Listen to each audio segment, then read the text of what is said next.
여러분 안녕하십니까? MBC 해장국집에 오신 것을 환영합니다. 오늘도 뜨끈뜨끈한 국밥처럼 여러분들의 막힌 속을 확실하게 풀어주실 두 분의 패널 소개해드리겠습니다. 먼저 심재철 국회 부의장입니다. 안녕하십니까? 안녕하십니까?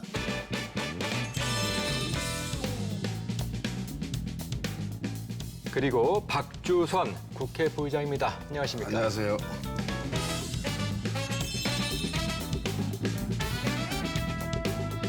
우리 해장국집의 아르바이트생입니다. 김민영 씨입니다. 안녕하세요. 안녕하세요.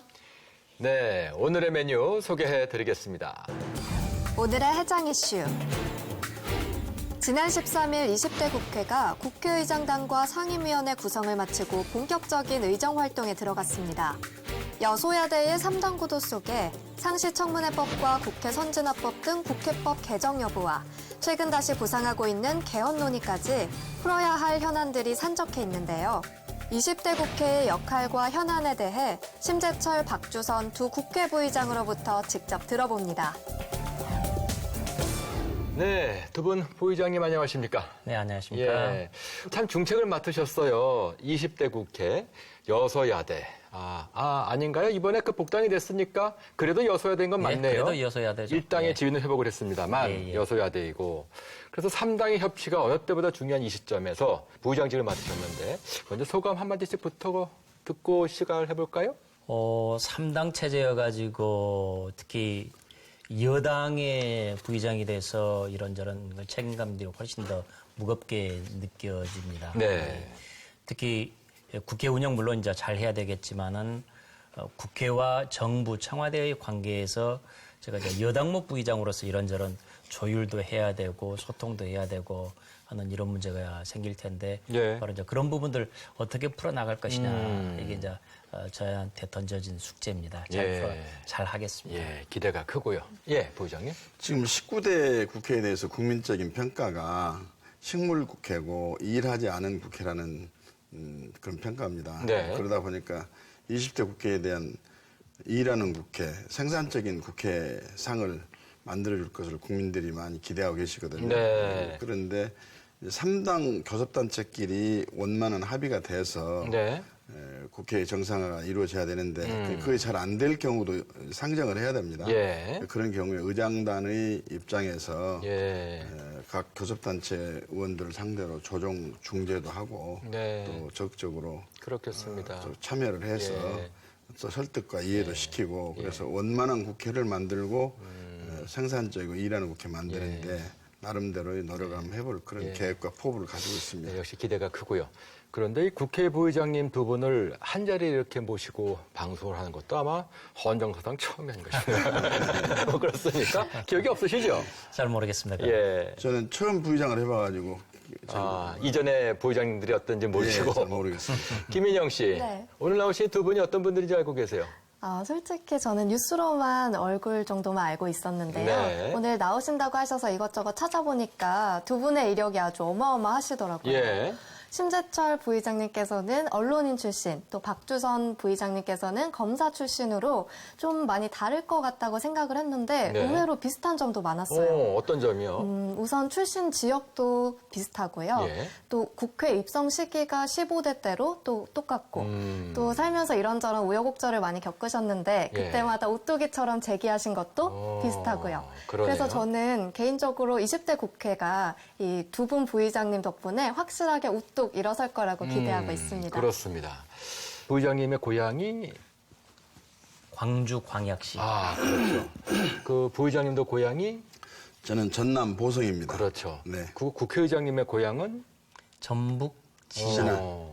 이렇게 세 분 모두 호남이셨던 역대 헌정사의 역사도 없었죠? 의장, 없었죠. 부의장 두 분이. 예. 처음으로 알고 있습니다. 근데 각 당 경선을 했는데 예. 어떻게 공이 그렇게 됐어요? 그러게요. 네.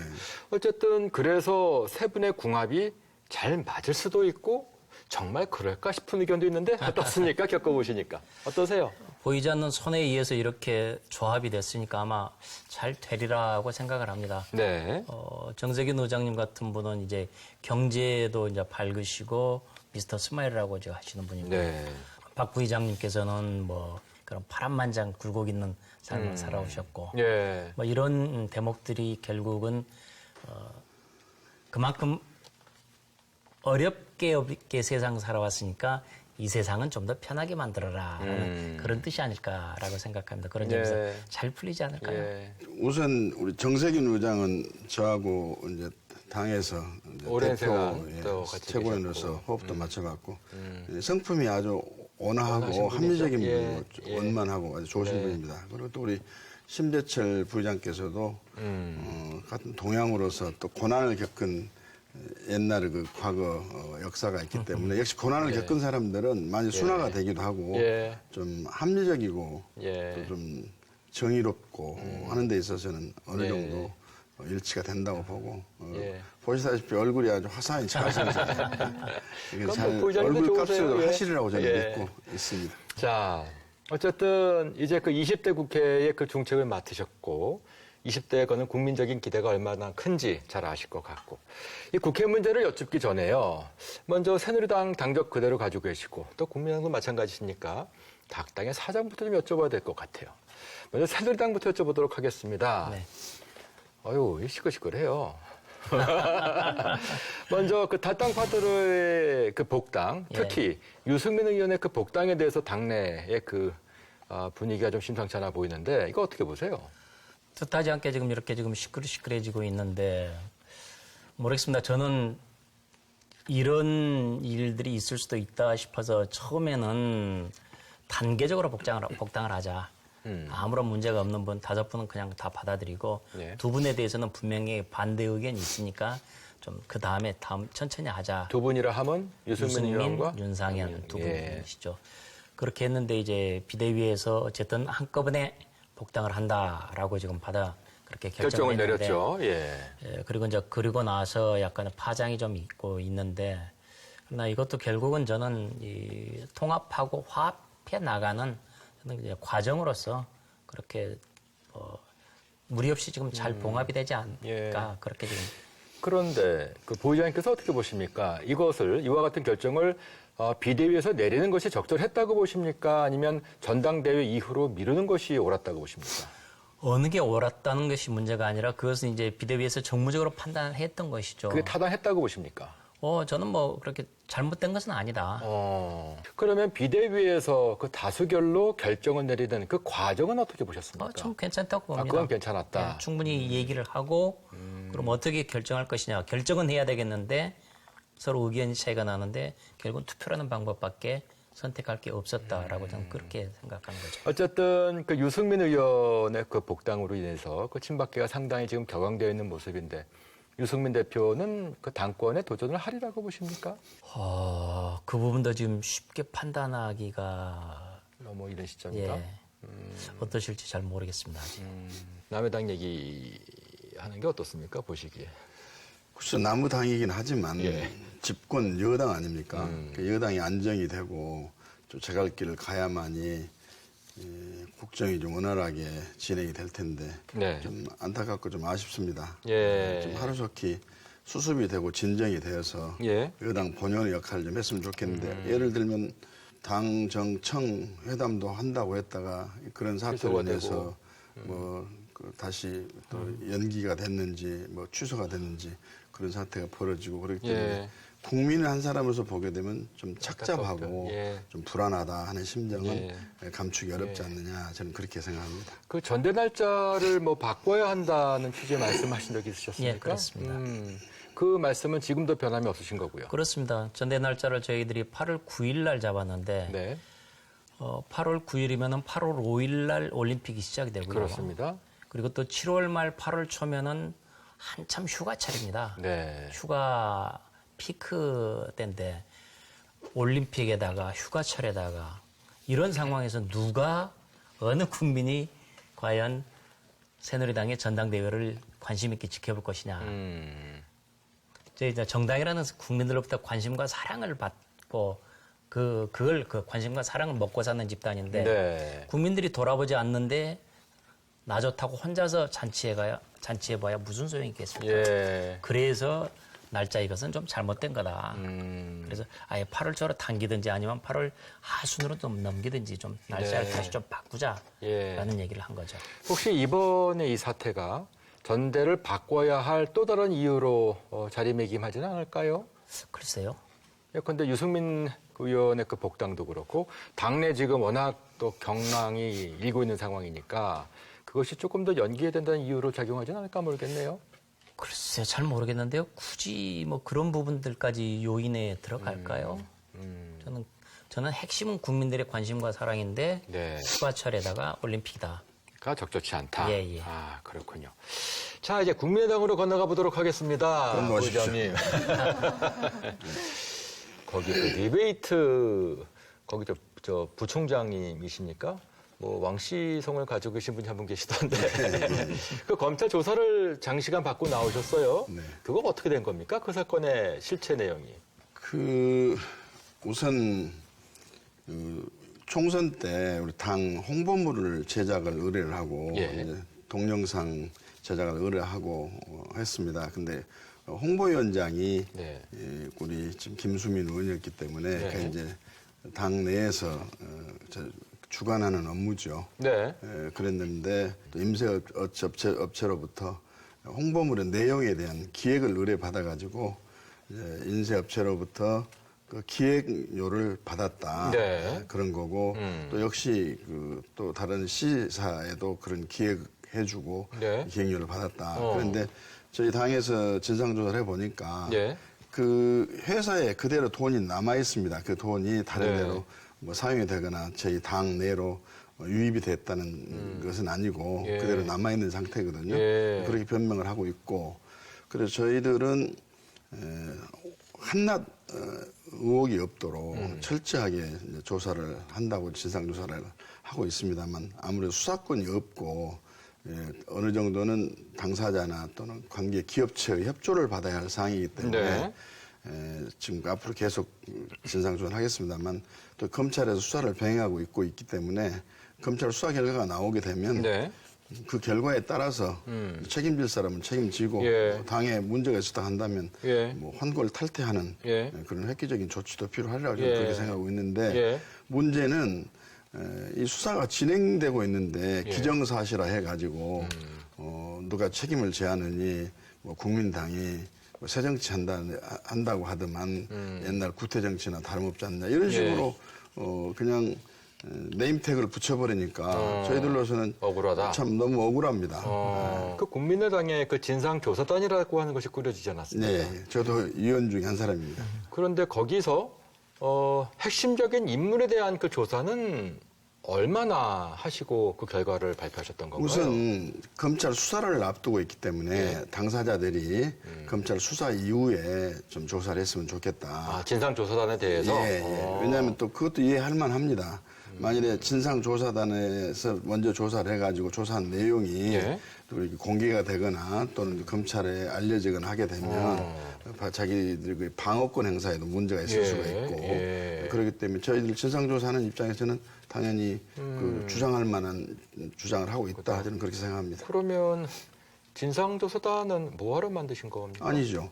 우선 객관적인 사실도 조사를 하고 그다음에 검찰 수사는 수사는 대로 하지만 지금 저희 당에 좀 불덩어리가 떨어져 가지고 좀 호된 지금 비판을 받고 있는 상황이기 때문에 우리는 강 건너 불궁하듯이 검찰에다가 당 운명을 맡길 수는 없는 겁니다. 그래서 우리 나름대로 확인이 신속한이 것까지? 되고 가능한 범위에서 확인이 되면은 검찰 조치에 앞서서 예. 우리가 선결 조치를 해야 된다는 그런 의지를 가지고 하고 있는 겁니다. 그러면 당 차원의 리베이트는 없었다라는 그 결론을 내리신 바가 지금 있는데 현재까지는 그런 중간 결론에 도달했습니다. 조금 빠르신 거 아닌가요? 그렇죠. 검찰 수사 결과를 좀 보셔야 되는 거 아니었을까요? 아무 지금 현재 저희들이 진상을 조사하는 그 예. 범위 내에서는 객관적인 그 통장 입금이 돼 있고 예. 그 통장이 그대로 잔액이 좀 남아 있기 때문에 그대로 남아 있습니다. 제가 이 해장국집에 두 분 모셔놓고 아침부터 소환되는 얘기만 꺼내가지고.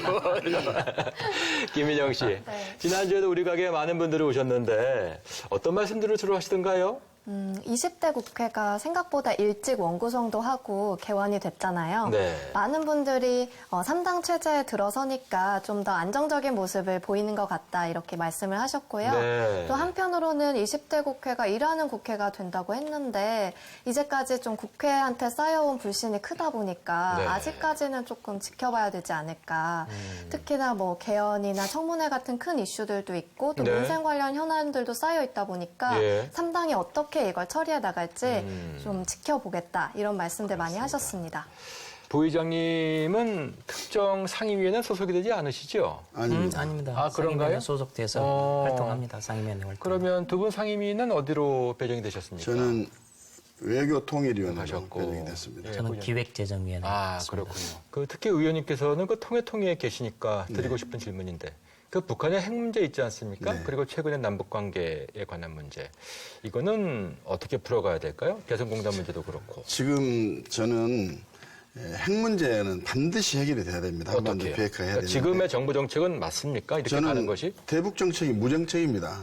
지금 뭐냐면 북한과의 대북 정책은 핵 문제 정책도 필요하지만 예. 핵을 제한 나머지 정책도 절대로 필요합니다. 근데 핵 문제에 몰입이 돼가지고 예. 다른 남북 관계에 있어서의 정책은 이제 무정책이 대북 정책이고 정부가 북한과 대화를 차단하고 포기를 하고 있기 때문에 네. 국회라도 나서서 남북 국회회담을 열자. 그러면 더 나가서 북한에 대해서 그와 같은 제의를 할 용의가 있으십니까? 저는 국회의장에게 그런 건의를 좀 하려고 합니다. 역대 국회의장이 다 그렇게 했습니다. 물론 실무장까지 거쳐가고 그랬습니다만 김정은 체제가 들어온 뒤로 또 이제 거부를 했었는데 예. 북한 쪽에서 지금은 역으로 지금 진정성 있네 없네 하는 그런 시비가 걸리고 있습니다만 예. 북한 쪽에서 대화를 하자고 하고 있기 때문에 예, 그걸 받아야 된다? 국회 쪽에서라도 적극적으로 나설 때가 됐다. 저는 그렇게 봅니다. 어떻게 보십니까? 저는 생각이 좀 다릅니다. 예. 현 정부가 지금 대북 정책이 전혀 없다. 아무것도 없다라고 얘기를 하고 있는데 그렇지는 않습니다. 문제는 지금 핵에서 다 촉발이 된 거지 그렇죠. 않습니까? 예. 핵에서 촉발이 됐는데 그렇다면 가장 핵심적인 이 핵을 포기시키기 위해서 어떻게 해야 될 것이냐. 그래서 모든 국제사회가 모아서 북한의 핵을 없애기 위해서 모든 수단과 방법을 다 동원하자라고 해서 압박 정책을 펴고 있고 네. 그런 상황에서 북한에 대해서 대화를 하고 그다음에 그 압박을 조금이라도 이 틈이 벌어지는 모습을 보여주고 이것은 그 정책의 효율성을 떨어뜨리고 그 정책을 매우 비효율적으로 만들어버릴 것입니다. 그렇기 때문에 저는 지금 상황에서 대화를 한다라는 것은 맞지 않는다. 제재와 압박만으로 예. 북한이 손을 들고 나올 것이고 무릎을 꿇을 것이다 하는 것은 굉장히 순진한 생각이라고 저는 봅니다. 대북 정책은 핵 정책, 핵 관련 부분하고 피핵 관련 부분을 투트랙으로 접근을 해가지고 해야 된다고 생각이 되고 예. 압박을 가하면 가할수록 대화는 절대로 물밑에서 필요하다고 예. 봅니다. 평상시 같으면 그런 투트랙도 가능할 수 있겠지만은 지금과 같은 상황에서 북한이 핵을 노골적으로 고도화하겠다고 얘기를 하고 자신을 핵 보유 국가로 인정해달라고 직접적으로 이렇게 위협하고 있는 이런 상황에서 대한민국이 이 압박 기조에서 물러선다는 얘기는 네. 죽도 밥도 안 되는 거라고 봅니다. 그 좀, 예. 절대로 핵 보유국을 인정할 수 없다. 앞으로 대북 제재는 강화될 것이다. 하는 말을 통보하는 대화 자료도 저는 필요하다고 봅니다. 그런 과정에서 북한을 설득도 하고 이해도 시키고 하는 작업이 병행이 돼야 이 제재가 더 효과가 있지 않겠나 이런 생각을 합니다. 알겠습니다. 박 부회장님께서는 4선이시고 신 부의장님께서는 5선이시고 예. 사실 지금까지 국회 활동을 하시면서 일하는 국회를 만들겠다는 거 아마 매 국회가 개원할 때마다 다짐하셨으리라고 생각을 합니다. 20대 국회 또한 마찬가지일 거고요. 국민의 바람이 그렇습니다. 일하는 국회가 정말로 되기 위해서는 어떻게 해야 되는 겁니까? 지난번 19대 식물국회가 되었던 가장 큰 요인이 아마 국회법이 아니었을까 선진화법, 싶은데요. 소위 말하는 선진화법. 그래서 국회법에서 어느 한쪽이 반대하면 옴짝달싹할 수 없게 되어 있는 그 구조, 그것 때문이 아닐까 싶은데요. 국회법 개정이 가장 시급한 과제다 이렇게 보십니까? 20대 국회에서는? 아마 일하는 국회로 되기 위해서는 그 국회법도 아마 손질이 되어야 할 의사결정 듯 부분 싶습니다. 특히 어떻게 보십니까, 부의장님께서는요?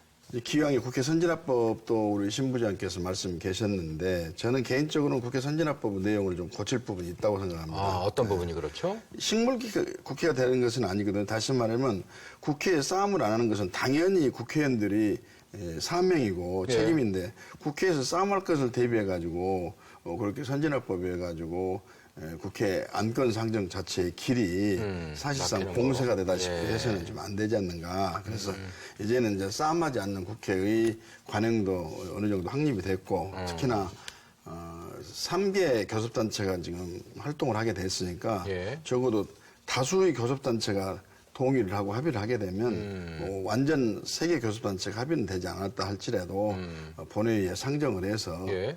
표결을 하는 그런 방법은 좀 강구를 할 필요가 있지 않겠나 하는 예. 생각이 들고 예. 지금 3당 구조라는 게 예전에는 1대1로 붙었을 때 한쪽이 나 못하겠어 하고 안 해버리면은 상대방이 없었죠. 없어버리니까 예. 스톱이 될 수밖에 없었죠. 예. 그런데 이 3당 구조에서는 한쪽이 안 한다고 하는 경우에는 양쪽으로부터 다른 두 당으로부터 왕따를 당하게 되는 이런 현상들이 좀 더 자주 나타날 것 같아요. 네. 그렇기 때문에 예전본과 같은 그런 극한 대립은 구조적으로 조금 덜 일어날 것 같다. 그런 그 구도에서 기본적으로 좀 차이가 좀 있지 있고. 않을까 하는 예. 그런 생각입니다. 예. 거기에 이제 덧붙여서 저는 법이 이제 민주주의의 기본 원칙이 과반수인데 이 과반수를 지금 3분의 2로 지금 가중 다수결로 이렇게 올려놨는데 바로 이제 그 부분 때문에 지난 19대 국회가 대치 끝에 결국 식물국회가 되고 말았는데 예. 그래서 이 부분들 같은 경우 좀 잘못된 부분들이 좀 많이 좀 손질이 좀 되는 게 어떻겠냐라는 예. 생각이죠. 그 말씀은 지금 박 부의장님께서 말씀하신 것처럼 예컨대 두 당의 원내대표가 합의만 하면 그 자체로 본회의에 회부하게 할 수 있게끔 국회법을 개정해보자는 취지에 동감을 한다는 말씀이신 겁니까? 구체적으로 이제 법안이 어떤 식으로 나올지를 조금 더 두고 봐야 되겠습니다. 예. 그러나 지난 19대 국회가 보여줬던 그런 절대적인 문제점들은 분명하고 예. 그리고 그런 것들이 개선이 돼야 된다라는 것이죠. 자, 그리고 또 한 가지가 소위 그 상시청문회법에 관한 그 규정인데요. 뭐 의장께서는 이 부분에 관한 또 일성을 또 하지 않으셨습니까? 이거 어떻게 가야 될까요? 그렇게 가는 게 맞습니까? 그 전에 지금 대통령이 제2에 붙인 이거는 제2의 대상입니까? 아니면 19대로 완전히 폐기가 된 법안으로 봐야 되는 겁니까? 어떻게 봐야 되는 겁니까? 대통령께서 거부권 행사했던 국회법 상시청문회 조항은 네. 현행 법에 의해서도 여야 합의만 하게 되면 상시청문회를 할 수 있도록 돼 있습니다. 네. 또 국정감사도 할 수 있고, 그렇죠. 뭐 국정조사도 할 수 있고, 예. 지금 국회법에 엄연히 규정이 돼 있습니다. 64조에. 이미, 예. 그걸 좀 더 구체화시킨 것인데 예. 그것을 국회의 행정부에 대한 과도한 관여 간섭이라 해가지고 상권 분립 원칙에 위배된다고 하는 논리를 내세운 것은 네. 도저히 납득할 수가 없습니다. 그리고 어찌 됐거나 대통령이 거부권 행사를 했기 때문에 예. 그건 이제 법률적으로 20대 국회에서 제의 대상으로 그 법안이 있느냐 아니면 국회가 임기 종료로 끝날 때 다른 안건처럼 폐기가 되는 것이냐는 이제 의견이 있는데요. 네. 저는 개인적으로는 이제 폐기가 됐다고 봅니다만 또 우리 국회 사무처에서는 유권 해석을 하기를 여야 합의만 하면 다시 제의를 붙일 수가 있다. 합의만 하면 예. 그렇게도 이야기를 합니다. 그런데 현실적으로 봐서는 예. 그 국회 상시 청문회 조항을 이 들어간 국회법을 다시 확실히 개정을 해야 한다면 네. 제의를 붙이는 것은 출석 과반수 이상이 돼야 되고 3분의 2 찬성을 해야 되기 때문에 새누리당이 반대를 하게 되면 불가능합니다. 네. 그렇기 때문에 차라리 새로 발의를 개정안을 하자? 새로 발의를 해가지고 정식으로 국회에서 처리를 하고 네. 또 정부에 이송을 하면 대통령께서 이런 문제투성이 거부권 사유가 됐다는 것을 알면서 또 거부권을 행사하기는 어려울 것이다. 저는 그렇게 보고 있습니다. 그래서 저는 개인적인 의견은 폐기가 제2보다는 됐다. 폐기가 된 법안으로 봐야 되고 제2를 현실적으로 붙이는 것보다는 네. 재개정을 하는 것이 맞다. 예. 그래야 확실히 국회법 개정이 될 수 있다. 저는 그렇게 봅니다. 예, 신 부회장님. 맞습니다. 지금 이미 19대 국회는 이미 끝났고 네. 따라서 19대에 있었던 법안은 19대가 마쳐짐으로써 자동 폐기돼서 다 끝났다. 네. 그래서 재의결이 아니라 재발의해서 절차를 밟는 것이 절차적인 정당성도 갖게 되는 것이다. 예. 그래서 하고 싶으면은 재발의해서 순서를 밟아서 하는 것이 올바르다라고 저는 생각을 하고 있습니다. 예. 그런데 이게 이제 상시청문회법이 그렇다면 어떤 것이냐 지금 해서 아까 이제 박 부의장님께서는 뭐 지금도 청문회를 할 수가 있고 지금 별 차이가 안 난다라고 말씀하셨지만은 차이가 좀 많이 납니다. 청문회를 할 수 있는 그 대상의 소관 현안 조사라고 해가지고 굉장히 폭넓게 열어놨고 예.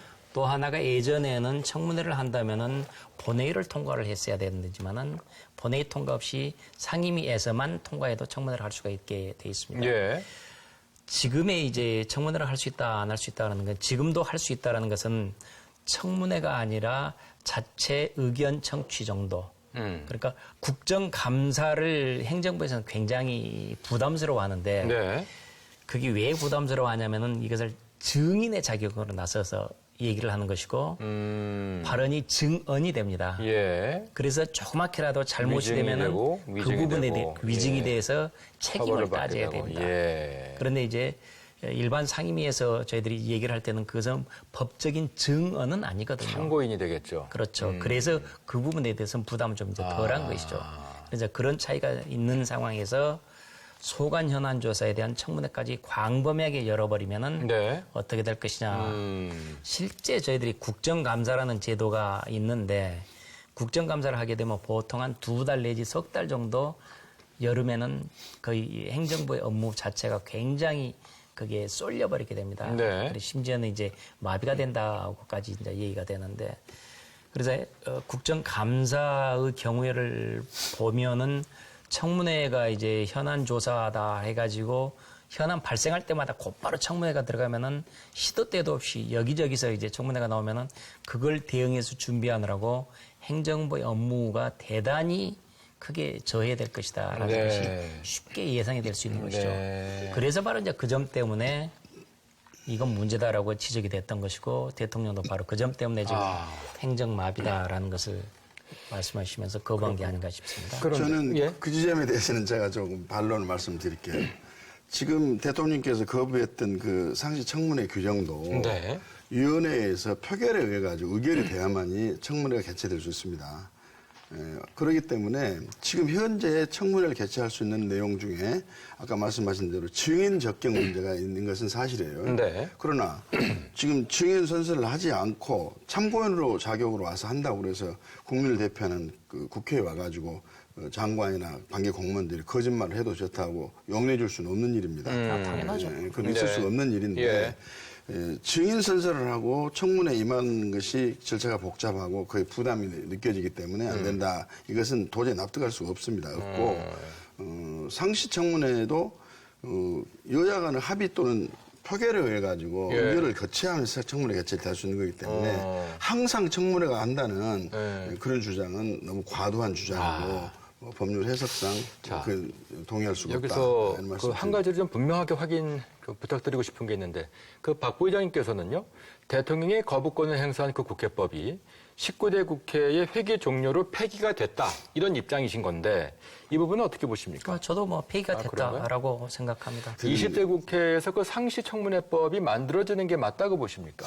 저는 상시청문회법이 만들어지려면은 국정감사, 국정조사 규정이 같이 손질이 돼야 됩니다. 현재 국정감사를 그냥 그대로 놔두고 상시청문회를 거기에 더하면은 그게 굉장한 부담이 될 거다라는 것이죠. 그래서 상시청문회가 도입이 되려면 같이 국정감사, 국정조사 이 부분도 같이 검토가 돼야 된다라는 얘기입니다. 알겠습니다. 자, 그리고 정말로 두 분의 의견을 여쭙고 싶은 대목이 있습니다. 개헌 문제입니다. 정세균 의장께서 일성으로 말씀하신 게 누군가는 해야 할 일이 개헌이다 이렇게 말씀하지 않으셨습니까? 근데 사실 제가 대학교 때 헌법을 배울 때는요.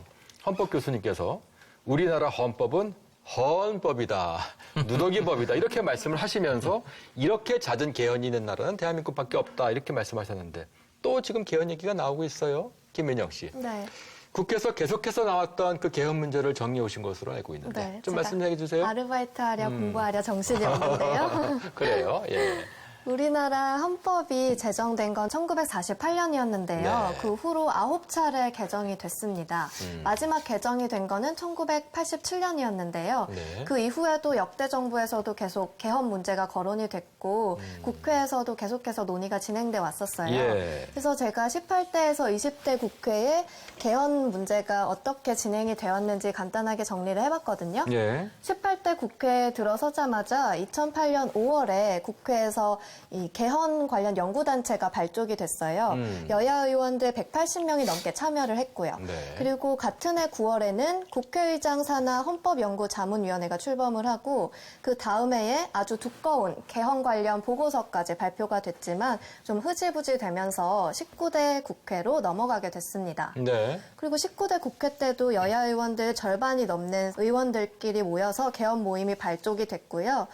또 국회의장 직속 헌법 개정 자문위원회가 출범을 했고 보고서가 또 발표가 됐고요. 네. 또 시민사회 단체와 함께 개헌 추진 국민연대까지 발족이 됐지만 실제로 개헌 추진까지는 이어지지 못했습니다. 네. 그러다가 20대 국회 들어서 그 정세균 국회의장이 다시 개헌이 필요하다 이렇게 언급을 하면서 정치권에서 개헌론이 불붙기 시작했는데요. 네. 그동안 얘기가 나올 때마다 이렇게 형식도 내용도 다 달랐는데 이번에는 어떻게 의견이 모아질지 저도 참 궁금합니다. 네. 사실 저와 같은 흐름에서 본 것처럼 18대부터 개헌을 위한 국회의 논의는 계속되어져 왔습니다.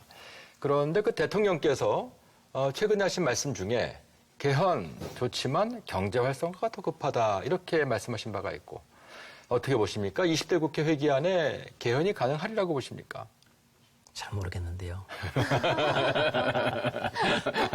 저는 대통령께서 마음을 비우시고 네. 기왕에 국민 여론조사를 해보더라도 개헌의 필요성을 인정한 다수 의견이고 지금 여야를 막론하고 자유스럽게 의견을 구해보면 개헌을 해야 한다는 의견이 많습니다. 이번에 네.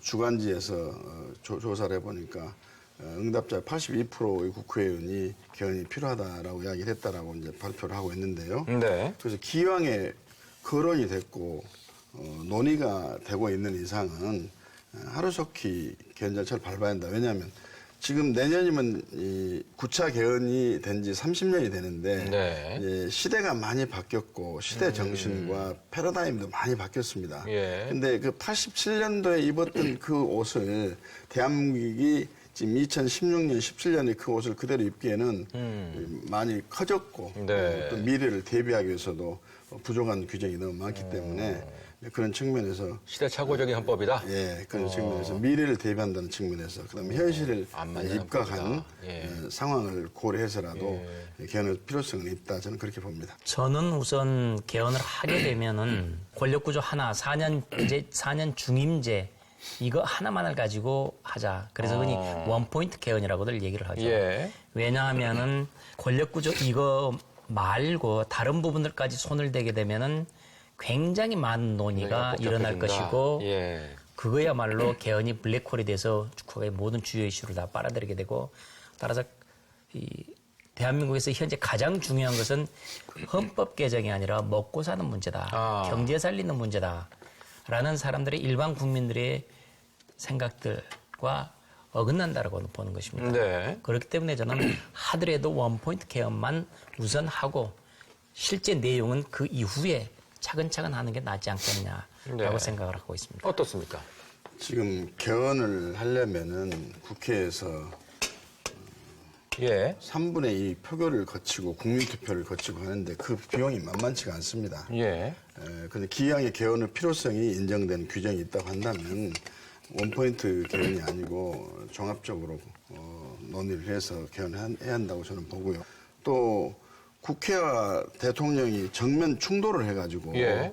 그 대통령 국가에서 이게 사실 국회가 동의하고 협조를 하지 않으면 대통령도 독재를 하지 않는 이상은 국정을 원만히 수행할 수가 없거든요. 네. 그래서 상호 견제와 비판의 기능을 같이 하고 있는데 국회에 대해서도 대통령 국가에서 국회 해산권이 있는 나라가 있습니다. 네. 국회 해산권도 어느 정도 제한을 하면서 대통령에 부여하고 또 우리 또 국회에서 국무위원에 대한 불신임권도 예. 인정을 좀 하도록 하고 그러니까 내각제에서 좀 도입을 하자. 예, 그런 점이 좀 필요하다고 저는 생각을 하고 있습니다. 예. 이제 박 부장님께서 말씀하신 저런 내용도 분명히 이제 필요는 논의가 필요한 한 상황인데 예.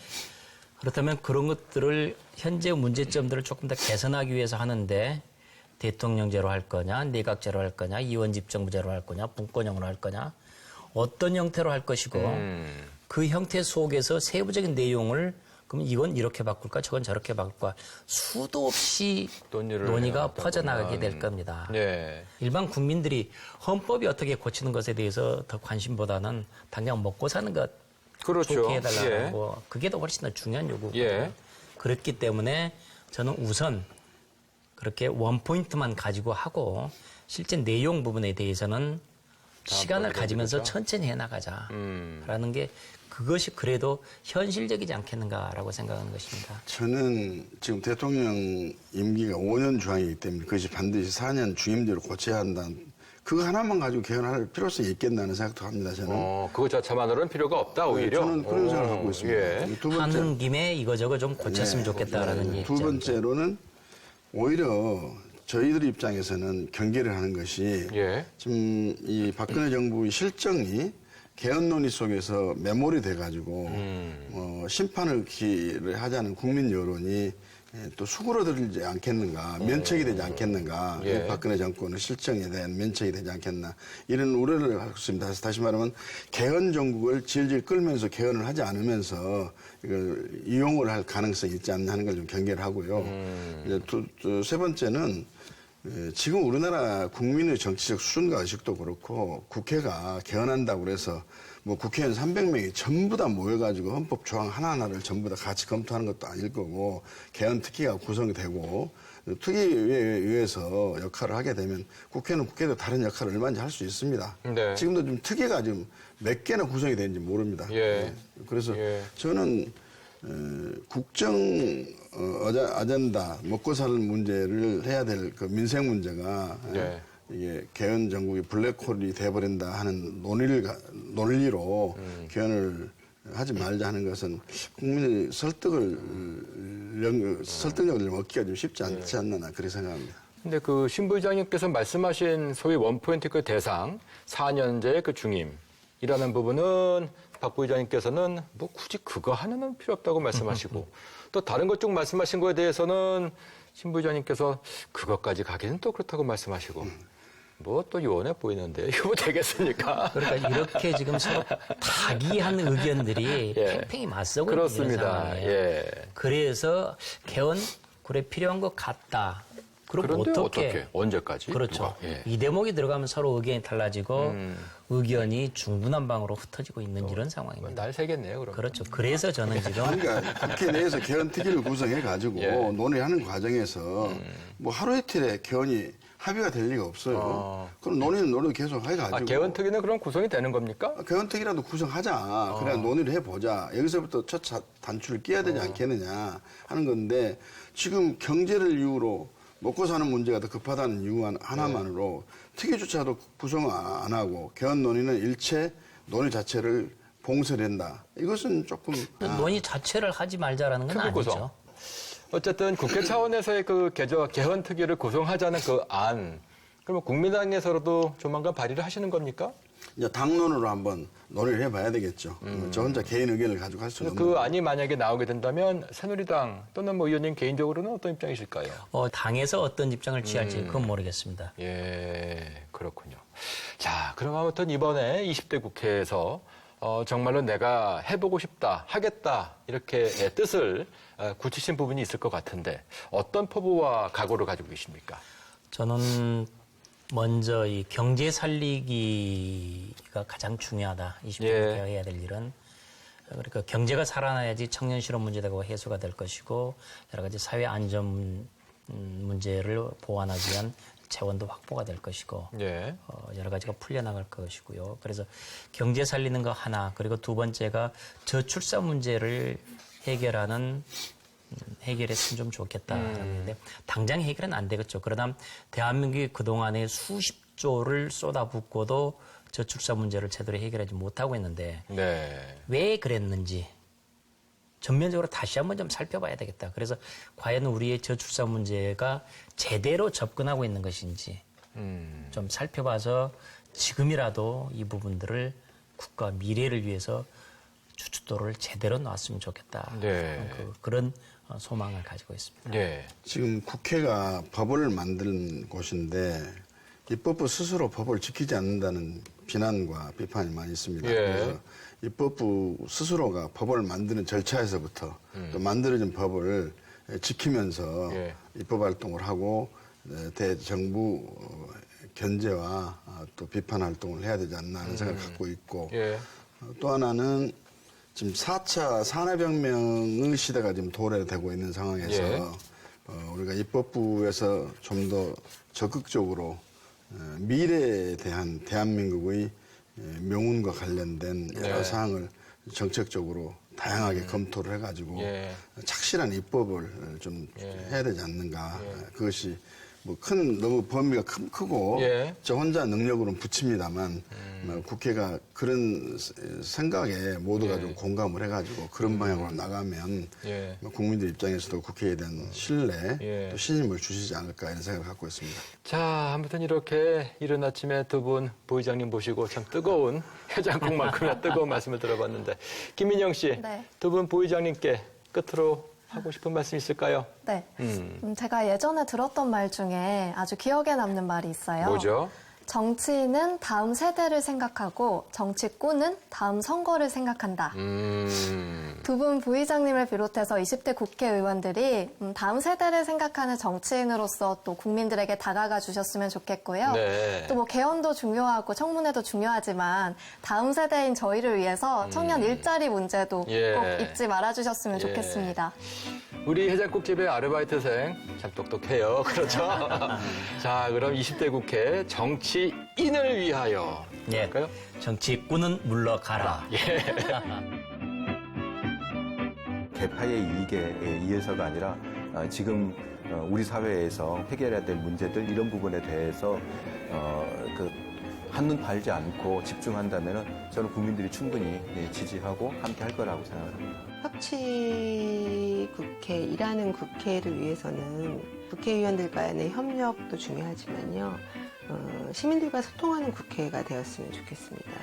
19대 국회에서 같은 경우에는 각자의 성과 올리기 그리고 그냥 겉으로만 해결하는 그런 수준에 그쳤기 때문에 20대 국회에서는 좀 더 근본적으로 거시적으로 문제를 바라보고 해결했으면 좋겠습니다.